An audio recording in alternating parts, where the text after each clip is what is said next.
శ్రీగురుభ్యో నమః. హరి ఓం.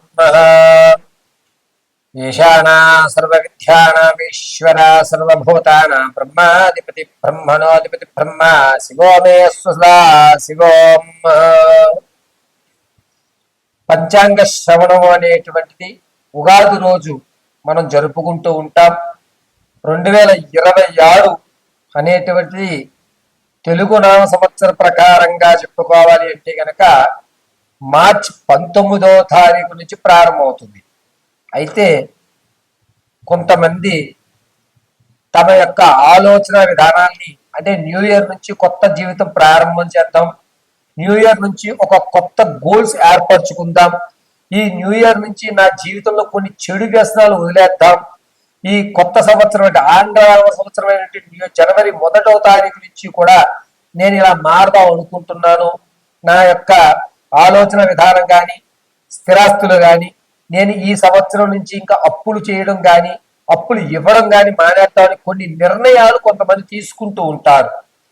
అటువంటి వారు జనవరి 1వ తారీఖు నుంచి 2026 డిసెంబర్ వరకు కూడా ఏ విధమైన ఫలితాలు ఉండబోతున్నాయి అనేది మాత్రం తెలియజేసుకుందాం. ఇది కేవలము ఆంగ్లనామ సంవత్సరాన్ని అనుసరించి మాత్రమే మీకు చెప్తున్నటువంటి పంచాంగ శ్రవణం. జాగ్రత్తగా వినండి, గుర్తుపెట్టుకోండి. ఇది పంచాంగ శ్రవణము కాదు. పరాభవనామ సంవత్సరం జరిగేటువంటి మార్పులు కానీ స్థితులు కానీ చెప్పడం లేదు. కేవలం ఆంగ్లనామ సంవత్సరాన్ని ఆధారంగా చేసుకుని నా జీవితంలో కొన్ని మార్పులు కానీ కొన్ని చెడులు కానీ వదిలేస్తాను ఈ న్యూ ఇయర్ నుంచి అని కొంతమంది ఆలోచించుకుంటున్న వారి స్థితులు అనుసరించి మాత్రమే నీకు ఈ యొక్క ప్రెడిక్షన్, ఈ జాతకం అనేటువంటి చెప్తున్నారు. ఇది కూడా ఎందుకు చెప్తున్నారు గురుగారు, పంచాంగ శ్రవణం రోజు చెప్పచ్చు కదా అని అంటే, జనవరి 14వ తారీఖున అనురాధ నక్షత్రం అంటే జనవరి 14 బుధవారం అండి. బుధవారం రోజు జనవరి 14 బుధవారం అనురాధ నక్షత్ర సింహలగ్నం నందు సూర్యుడు మకరంలోకి మారుతున్నాడు. దీనివల్ల కొన్ని రాసుల వారు అంటే ఉన్నటువంటి 12 రాసుల్లో కొన్ని రాసుల వారికి ఆలోచనలు మారుతూ ఉంటాయి. అయితే ఈ ఆలోచన ఏ విధంగా మారబోతోంది అనేటువంటి విషయం, ఈ మారినటువంటి ఆలోచన వల్ల మీరు తీసుకునే నిర్ణయాలకి వల్ల మీరు అప్పులు పాలవుతారా, లేకపోతే విదేశాలకు వెళ్ళి స్థిరపడేటువంటి అవకాశం ఉంటుందా, లేకపోతే ఏదన్నా వివాహం జరగడం లేదు ఈ సంవత్సరం వివాహం జరిగే అవకాశం ఉందా అనేటువంటి ఖచ్చితంగా రవి సంక్రమణ తదనంతరం మనలో కొన్ని మార్పులు సంభవిస్తాయి. ఆ మారినటువంటి స్థితిని అనుసరించి మాత్రమే మీకు ఈ పంచాంగ శ్రవణం 2026 జనవరి 1వ తారీఖు నుంచి డిసెంబర్ 31వ తారీఖు వరకు కూడా నా జ్ఞానాన్ని ఉపయోగించుకుని అమ్మవారి అనుగ్రహంతో నా తండ్రి యొక్క ఆశీస్సులతో మీకు తెలియజేయడం జరుగుతుంది.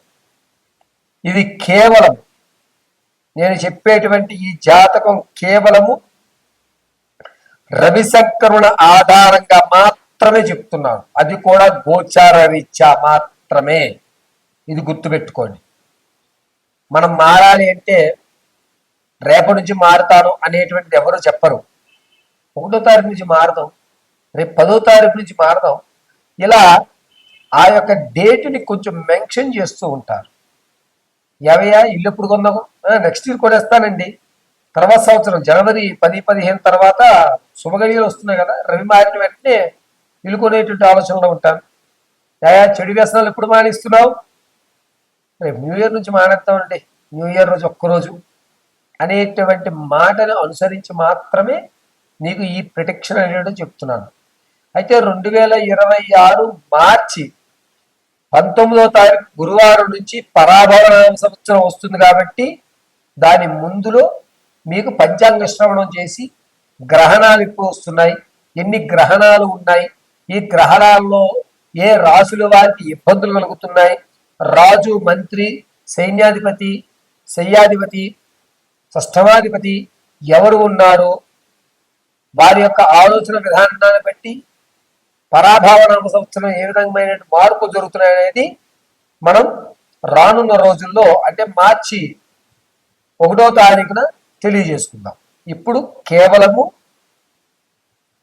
ఆంగ్లనామ సంవత్సరం ఆధారంగా జనవరి 14వ తారీఖు బుధవారం రోజు అనురాధ నక్షత్రంలో సింహలగ్నంలో సూర్యుడు మకరంలోకి మారడం అనేటువంటి దాన్ని బేస్ చేసి మాత్రమే గోచార రీత్యా మీకు ప్రిడిక్షన్ చెప్పడం జరుగుతుంది.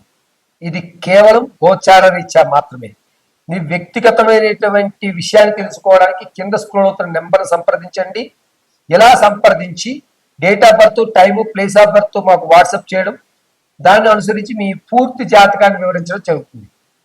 డేట్ ఆఫ్ బర్త్ తెలియకపోతే మీ యొక్క ఫోటో ఆధారంగా మేము అడిగేటువంటి 3 ప్రశ్నలకు మీరు చెప్పేటువంటి సమాధానాల ఆధారంగా మీ పూర్తి జాతకాన్ని, అసలు భవిష్యత్తు ఉంటుందా, భవిష్యత్తులో నాకంటూ కొన్ని పేజీలను నేను లిఖించగలుగుతానా, అనుకున్నటువంటి అమ్మాయిని వివాహం చేసుకోగలుగుతానా, ఆర్థికంగా నిలబడగలుగుతానా, ఆరోగ్య సమస్యల నుంచి బయటపడగలుగుతానా, ఏ విధమైనటువంటి దేవతారాధన, ఏ విధమైనటువంటి దానాలు, ఏ విధమైనటువంటి పుణ్యక్షేత్రాలు నేను ధరిస్తే నాకు లాభదాయకంగా ఉంటుంది, అందరికంటే నాకు ఒక గుర్తింపు సమాజంలో ఎప్పుడు కలుగుతుంది అనేటువంటివి పూర్తిగా మీకు వివరించి చెప్పడం జరుగుతుంది.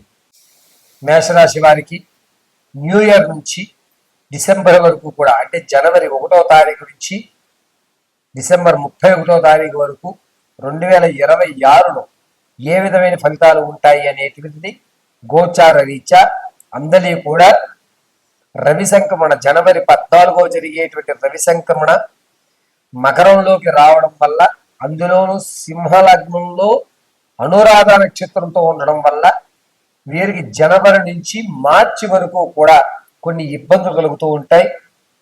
ఏ నిర్ణయం అయినా సరే తప్పు అవుతుంది.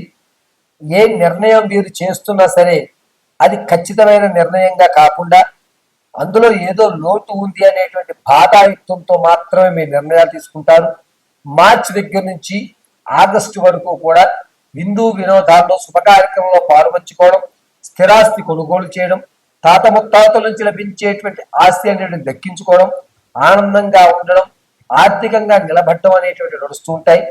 ఆగస్టు తర్వాత నుంచి కూడా అక్టోబర్ వరకు ఈ 3 నెలల్లో కొంచెం ఆరోగ్యమైనటువంటి సమస్యలు అనేవి ఎక్కువ అవుతూ ఉంటాయి. ఈ సమస్యల వల్ల మీరు ఇప్పటి వరకు సేవ్ చేసినటువంటి సేవింగ్స్ అమౌంట్ ఏదైతే ఉందో దాన్ని పూర్తిగా ఖర్చు పెట్టేయడం, శత్రువులు అధికమవడం, విడిచిపెట్టినటువంటి బంధాలు కానీ బంధుత్వాలు కానీ ఏవైతే ఉన్నాయో అవి మళ్ళా తిరిగి రావడం, దానివల్ల లేనిపోని తలకాయ నొప్పి మీ అంతా మీరే తలకి ఎత్తుకోవడం అనేటువంటిది జరుగుతూ ఉంటుంది. ఇక అక్టోబర్, నవంబర్, డిసెంబర్ ఈ 3 నెలల విషయానికి వస్తే గనక కష్టపడాలి. నేనంటూ కొన్ని నిర్ణయాలు తీసుకున్నాను కాబట్టి వాటికి ఇంకా నేను కట్టుబడి లేను, నేను కఠినమైన నిర్ణయాలు తీసుకోవాలి, నేను ఇలా ఉండకూడదు అనేటువంటి ఒక వైవిధ్యపరమైనటువంటి ఆలోచన కలుగుతూ ఉంటుంది. మేషరాశి వారికి జనవరి నుంచి కూడా ఒక వినూత్నమైన ఆలోచన, ఏదో సాధించాలి, దానికి ఖచ్చితమైన ప్రామాణికాలు కలగాలి అనేటువంటి నిర్ణయంలో ఉంటూ ఉంటారు. అంతేకాకుండా మేషరాశి వారు మార్చి 19వ తారీఖు తర్వాత శనీశ్వరుడు రాహుయుక్తంతో కలగడం కొంచెం ఇబ్బందిదాయకంగా ఉన్నా సరే మీరు అనుకున్నటువంటి పనిలో మీ పేరు ప్రఖ్యాతులు పెరిగి ఒక స్థాయిలో ఉండేటువంటి అవకాశం ఏర్పడుతుంది. వ్యాపారస్తులకు మాత్రం జూన్ నెలలో కలిసి వస్తుందని చెప్పాలి. రవి సంక్రమించిన తదనంతరం మీ వ్యాపార అభివృద్ధికి కానీ ఆర్థికంగా నిలబడటానికి కానీ కాస్త సమయం పడుతుంది. ఖచ్చితం 5 నెలల వరకు కూడా మీ యొక్క స్థిరత్వమైనటువంటి ఆర్థిక వ్యవస్థకి సంబంధించి ఈ ఆగస్టు 2026 ఆగస్టు తర్వాత స్థిరమైనటువంటి సంపాదన మీద ఏకాగ్రత చేయడం అనేది జరుగుతుంది.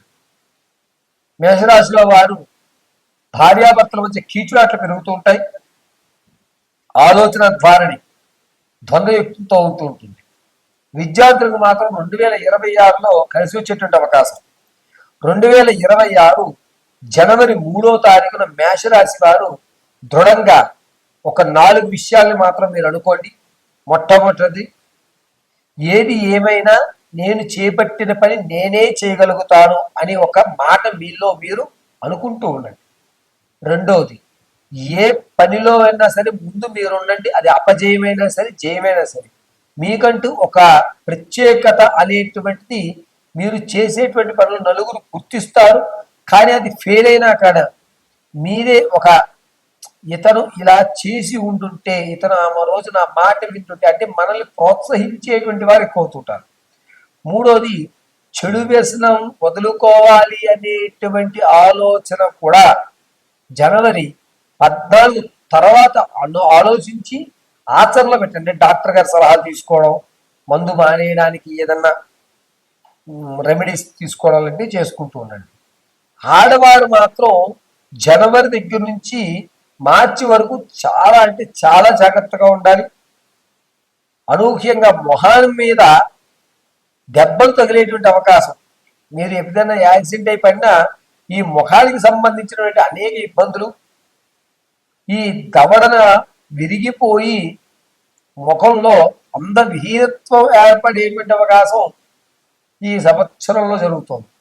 కాబట్టి అనురాధ నక్షత్ర సింహ లగ్నంలో జనవరి 14వ తారీఖు బుధవారం రోజున సూర్యుడు మకరంలోకి రావడం వల్ల జరిగేటువంటి ఆధారాలుగా మేషరాశి వారికి 2026లో జరిగేటువంటి విషయాలు తెలియజేయడం జరిగింది. జనవరి దగ్గర నుంచి డిసెంబర్ వరకు కూడా మేషరాశి వారు నిత్యము ఈశ్వరారాధన గావించడం చాలా శ్రేయస్కరమైనటువంటి విషయం.